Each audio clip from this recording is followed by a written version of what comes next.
Y este tema número 3, ¿cuál es? Que tiene que ver otra vez con el tema pues de los crímenes y de lo que está pasando en México, pero no nada más de lo que está pasando en las noticias, porque ya es algo que al parecer está trascendiendo las noticias. ¿Qué nos puedes contar de eso, Alex? Muy bien, bueno, como tema número 3, les he preparado una especie de reflexión donde yo me pregunto, ¿no? La televisión siempre hemos dicho, o bueno, pues los productos audiovisuales, no solo televisión, radio, música, están llenos de violencia, ¿no? Siempre decimos, la tele es violencia, la música es violencia, el radio es violencia. Incluso había grandes radionovelas hace muchísimos años. Muchos de ustedes, como yo, no les tocó las radionovelas de primera mano. Yo las he oído pues porque me gusta y soy vintage y soy un alma vieja. Pero hay gente que de verdad no saben que existía el radio y tampoco sabía que existía algo que se llamaba radionovela, que era básicamente una obra de teatro, una telenovela solo auditiva. Todo lo hacías en tu imaginación y te imaginabas a la chica bonita y al galán y así. Incluso en las radionovelas había radionovelas de crimen. Entonces, desde que existe hasta cierto punto producciones audiovisuales, uno de los grandes temas es hablar del crimen, ¿no? De hablar de los buenos y los malos en el combate al crimen. No obstante, en la presentación que les traje hoy, me pregunto yo, en la Ciudad de México, ¿cómo va ese tema? ¿No? Y entonces vamos a hablar de los medios y el crimen en la Ciudad de México.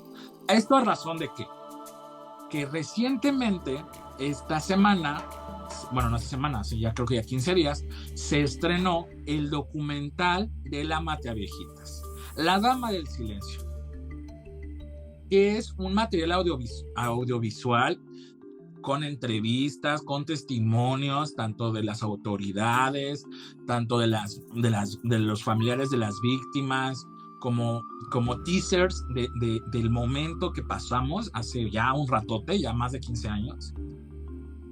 Pero lo que me sorprende de este material es que la Ciudad de México creo que tiene esta mística de haber sido una ciudad violenta, de ser la Gotham de México, ¿no? Así como en Batman había ciudad gótica en Estados Unidos, el DF, cuando fue todavía DF, era la ciudad gótica de México. Entonces, este documental me generó como muchas, pues no sé si alertas, pero así como luces de decir, ok, número 1, ¿quién era la Mataviejitas? Y entonces descubres, ¿no? La Mataviejitas fue un fenómeno cultural de una asesina en serie, una mujer fornida, que estaba asociada al mundo de las luchas, que su nombre de luchadora era la Dama del Silencio, pero resulta que no era luchadora, sino que era una especie como de fan que estaba muy luchadoras y que así como en Criminal Minds tenía issues con su mamá, muy freudiana, no sé. Ver este documental fue muy satisfactorio porque sentí como muy bonito la descripción de la Ciudad de México como una ciudad compleja, moderna, de hace 20 años, ya hace 20 años ya éramos muy modernos, ¿no? Lo que no me termina de gustar es, ¿estamos haciendo apologías del crimen? O sea, cuando vemos el documental de Dahmer, cuando vemos las cintas de Ted Bundy, cuando vemos Criminal Minds, ¿hacemos apología del crimen en Estados Unidos? ¿Del crimen en Nueva York? ¿Del crimen en Los Ángeles? Entonces, La Dama del Silencio es la puerta o la culminación de ya una corriente de apología al crimen en la Ciudad de México, porque también recordemos una cosa, las personas que vienen del interior del país vienen con miedo a la Ciudad de México porque la fama, el miedo a la violencia que hay en la Ciudad de México, al crimen, al robo, a los asaltos, a los homicidios, es muy alta. Es más, creo que yo crecí con prefiero que te quedes con tu amigo a dormir y que vengas hasta el día siguiente a que te vengas a las 2 de la mañana porque era más importante tu seguridad o que no te asaltaran o que no te mataran saliendo de una fiesta familiar o saliendo de una fiesta de amigos o saliendo del antro, a que llegaras a casa, siendo un país tan conservador que nos queremos tener en casa como muéganos. Entonces, yo siento, mi percepción es que la Dama del Silencio es un momento cultural, o bueno, llega en un momento cultural en el que el crimen ya es muy normalizado. Pero ¿cómo llegamos aquí? En la siguiente diapositiva me puse a rastrear, ¿no? Como, a ver, ¿qué hay? ¿Por qué el crimen es tan normalizado en la Ciudad de México? Y pues recordé una gran tradición de la ciudad. Existe estos periódicos de nota roja que en la Ciudad de México por décadas, ya no por 20 años, por décadas han sido famosos. Pues no sé, estos tabloides amarillistas que tienen estas fotos horribles con mujeres chichonas hablando de sexo, violencia y rock and roll. Y dije, ups, la ciudad no se remonta a 5, 10, 15 años con la Mateabejitas. Llevamos décadas haciendo y promoviendo este clima de inseguridad, porque al final este es un producto comercial. O sea, este periódico se vende porque alguien lo consume. ¿Y quién lo consume? Alguien que quiere saber morbosamente de la violencia en el país y en la ciudad. Ahora, ¿solo se queda en el periódico? ¿La culpa la tuvieron nuestros papás, nuestros abuelos que leían la nota roja? Pues resulta que no. Que esto es una tendencia que se ha ido modernizando y adaptándose. En la siguiente diapositiva podemos ver cómo la apología al crimen llegó a las telenovelas. O sea, ya no solo queríamos ser Cenicienta, ya no solo queríamos ser Marimar, ya no solamente confiábamos en Los ricos también lloran. Ahora llegó un momento en el que era necesario hacer telenovelas de narcotraficantes y de gente violenta y de gente que mataba, y que mataba con una justificación moral o inmoral. Yo diría que este momento se inauguró, a lo mejor hay unos momentos antes, unos momentos después. Hablábamos de las grandes villanas, pero eran villanas, o sea, no sé cómo decirlo. Había una distancia en las telenovelas donde había una villana que mataba a un personaje, pero sabías que era la mala. La Reina del Sur inauguró este género donde la protagonista era inmoral, no amoral, inmoral, pero tú simpatizabas con ella, ¿no? Y luego le siguieron otros productos como el Señor de los Cielos y otros productos aún más decadentes. O sea, yo recuerdo que mi sobrino tenía 3, 4 años cuando empezó a ver Rosario Tijeras, porque la señora que le hacía el favor de cuidarlo lo veía. Entonces mi sobrino creció creyendo que Rosario Tijeras era algo normal. Y dije, oh Dios, o sea, ¿qué está pasando? No desde un punto moral, sino, a ver, analicemos.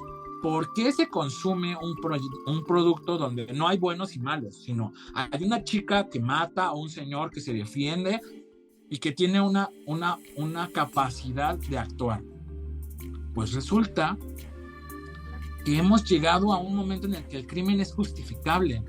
El robar, el violar, el vender drogas ilegales, el traficar con personas parece atractivo, parece una carrera de vida. Y luego no se quedó en la televisión. O sea, estos son productos de televisión hasta cierto punto privada y pública, pero adivinen qué, apareció el streaming, y con el streaming también aparecieron las series de crimen. En la siguiente lámina podemos ver algunos ejemplos súper chiquitos que no son ni la punta del iceberg. Estamos solo hablando de México, de lo que consume un capitalino y de casos relacionados con la Ciudad de México. Yo creo que las primeras dos son Narcos, que son estas dos series de hace ya casi 10 años. La primera tiene creo que 8 años, la segunda tiene 6 o algo así. Y luego vienen estas nuevas dos historias donde intentan hacer esta radiografía, ficción sobre dos fenómenos políticos muy importantes del final del priismo, que es el asesinato de Colosio y el caso Paulet en el Estado de México. Y a mí no me preocupa que hablemos de crimen, a mí no me preocupa que se documente, me preocupa que esto se hace de una forma superficial. Estos son productos más o menos de calidad, pero ¿en qué momento no vamos a cruzar la línea y tendremos productos que son una porquería, que son una defensa a un estilo de vida basado en violencia? Eso me angustia mucho. Ahora, ya hablamos de que todo empezó con el periódico, o bueno, ¿no? Que hubo periódicos. Ya hablamos de que en la televisión abierta. Ya hablamos de que en el streaming. Pero adivinen qué, no se queda ahí, no solo es visual, también es auditivo. Y en la música, creo que en la música se ha notado más. En la siguiente lámina podemos, gracias Jorge, tenemos estas canciones, son ejemplos. O sea, yo quise poner por un lado la Mataviejitas de Amanda Titita, espero no haberle dado un dita más, que tiene que un ratito, o sea, ya unos 15 años, unos 10 años, pero no es la primera canción que se burla.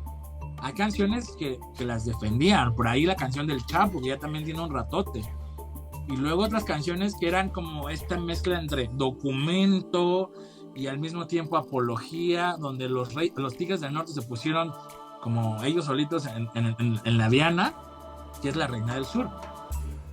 Pero ahorita vivimos un momento donde está esto de los corridos tumbados, que no son apologías a héroes o a leyendas o a figuras así como grandes, místicas, sino hablamos de normalizar la vida de un narcotraficante como la vida que un chavito de 15 años oye en el streaming.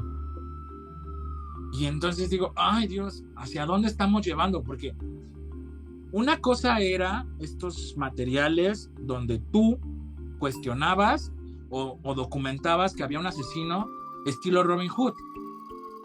Pero ya estamos hablando de normalizar que está bien dedicarte a ser dealer, narcotraficante, secuestrador. Y creo que ahí hay una línea que se cruzó, que no fue claro y que pues que habría que tener un juicio para escucharlos. Yo no creo que esté mal que se hable, o sea, no hay un juicio de valor en que haya música sobre narcotraficantes. El tema es con qué criterio lo escuchas. ¿Lo normalizas o lo criticas? Y si lo normalizas, al rato vamos a tener puros chamajitos que creen que está bien vivir de asaltar. ¿Por qué quitarle al que sí trabajó? ¿Por qué quitarle al que tiene? O sea, hay más preguntas de fondo, pero ¿por qué tú no trabajar? ¿Por qué tú no estudiar? ¿Por qué tú no progresar? Será una visión muy conservadora, muy, muy capitalista, pero considero que estamos rodeados de una serie de materiales audiovisuales, de televisión, de streaming, de música, que te invitan no a ser buenos escritores, no a ser doctores, no a ser albañiles, no a ser maestros, no a ser médicos, no a ser enfermeros, sino te invitan a ser ladrón, a ser asaltante, a ser homicida. Eso es lo que me preocupa a mí. Y me preocupa más porque la Ciudad de México, eso se concentra al 800%. Aquí las asimetrías, la violencia, la discriminación, las disparidades son mayores. Yo creo que en términos de producción, estamos en un momento muy crítico. ¿Tú qué piensas, Jorge? O sea, fíjate que para empezar creo que es una muy muy buena reflexión.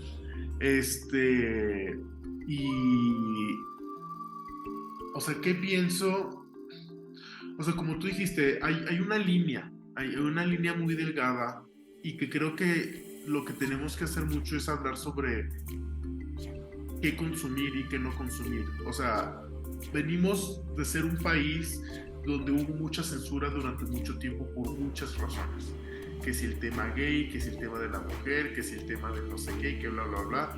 Que las películas y lo que tú quieras. O sea, censura en música, censura en libros, censura y demás.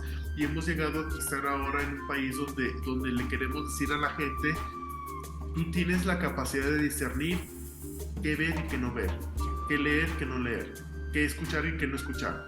No queremos que un gobierno, que una religión o un no sé quién nos esté diciendo a nosotros qué sí podemos ver y qué no. porque luego pues pasa lo que pasa, o sea, y lo que estuvimos viendo durante tantas décadas. Me llama mucho la atención que mucho de este tipo de cosas están saliendo cada vez más arriba, y porque también me pareciera que hay como una competencia a ver ahora quién le sube una rayita al morbo, a ver quién le sube ahora una rayita a ser más violento, o a ser, no sé, o sea, como que tratando de ver quién sobrepasa a quién. Entonces ya no sé hasta qué punto se va a llegar y se va a estar permitiendo o se va a estar diciendo que está bien o que no está bien de las cosas se hagan. Pero bueno, a lo que voy es la importancia de enseñarle a la gente, no nada más a niños, sino a adolescentes y también a adultos y toda clase de adultos, a discernir. O sea, yo creo que no queremos caer en la censura, ¿sí? O sea, no queremos que alguien esté decidiendo por otros qué sí se puede ver y qué no se puede ver. Sí, yo creo lo mismo, pero creo que eso parte de la oferta. O sea, el tema no es que se censure, sino el criterio requiere poder comparar, ¿no? Y entonces yo siento que no hay oferta. O sea, hay una ola de productos que invaden una generación y entonces ahí se quedan. Todo depende del criterio y de la oferta. El tema es que hay generaciones como la actual que yo siento que no tienen, están tan bombardeados del mismo material, de la misma ola, que no hay criterio. Ay, siento que nos quedamos muy tristes. Pero Pues, no es que creo que sea algo muy triste, pero es que sacaste un tema que, es que por eso este programa se llama Que se sepa, porque tenemos que de repente, así como hablamos de Luis Miguel, o sea, a veces tenemos que hablar también de los temas que no se tocan, discutirlos, y creo que trajiste un buen tema que nos lleva a la reflexión y que no es fácil, o sea, la verdad no es fácil, o sea, decir, bueno, ¿y ahora qué? ¿Y ahora para dónde? Porque no queremos ser moralistas, no queremos, o sea, andamos por un lado de, no le digan nada a los gays, pero ahora le estamos diciendo a los otros, no, pero tú sí, tú tienes que ser censurado, o sea, no podemos jugar ese doble juego, ¿sí me explico? ¿Cómo surgen estos programas? Nada más porque de repente la gente dice, o sea, ¿es una imposición o no es una imposición? O sea, todo es, como se le dice en inglés, trial and error, prueba y error. Hay un escritor o un alguien que dice, se me ocurre una idea de hablar sobre la reina del sur. Y hace un tratamiento, hace un piloto, hace una idea, o bien un productor o un director le dice a un escritor, quiero hacer una serie o una película sobre la reina del sur donde la protagónica sea la antihéroe, porque normalmente es la villana, pero ahora la vamos a poner al centro del programa, que sea el personaje principal. Y entonces todo eso se hace, pero finalmente está aprobado. ¿Y quién los aprueba? Normalmente los aprueban, digamos, los productores. Los productores tienen un presupuesto y dicen, yo tengo 100 pesos, voy a destinar 50 pesos a caricaturas para niños pequeños, voy a destinar 25 pesos a programas de reality shows, y los otros 25 pesos ¿en qué los utilizo? En tipo Will and Grace, en una serie así, o hacemos La Reina del Sur. O sea, porque finalmente es un presupuesto. Entonces el productor y los directivos tienen que decidir con todo lo que tienen ahí dónde o sea, a qué le van a dar luz verde. Y entonces, y deciden, pues, y estén ellos decidir si es un material de buen gusto o es un material de mal gusto. Ahora, una vez que está aprobado, ahí viene la parte de prueba y error. ¿Cómo reacciona la gente?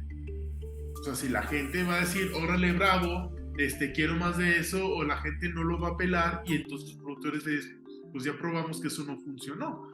Pero cuando empiezan a salir muchas cosas, o sea, versión 1, versión 2, versión 3, Narcos 1, Narcos México, Narcos Guatemala, Narcos Costa Rica, o sea, es porque pues, obviamente esa prueba y error está demostrando que sí está funcionando. Entonces, o sea, tiene que ver por un lado con la oferta, pero también tiene que ver con un lado con cómo reacciona la gente ante lo que se está presentando, ¿no? Entonces, la única razón por la que digo esto es que, o sea, creo que no es muy fácil decir, es tu culpa, o a él no se le debería de dar permiso, o es que los padres de ahora no saben cómo cuidar a sus hijos. No, creo que sí es un tema muy complejo, pero que se tiene que hablar, se tiene que discutir, se tiene que rebotar las ideas. Yo creo que es eso. Yo creo que debemos de cerrar con la recomendación de que vean La Dama del Silencio para que conozcan una historia de un crimen en la Ciudad de México y de un crimen que pasó con sus asimetrías y con los claros oscuros que sí deja ver ese documental, que está muy bien hecho, es un material muy divertido, muy entretenido. Nos sigan en redes sociales, se suscriban al canal, activen notificaciones en la campanita para poder ser notificados cuando subamos un nuevo material, y finalmente llenen nuestro cuestionario sobre fifís contra chairos, chairos contra fifís, con el objetivo de conocer su opinión sobre la división política, discursiva, sectorial que el señor López promovió durante todo este sexenio.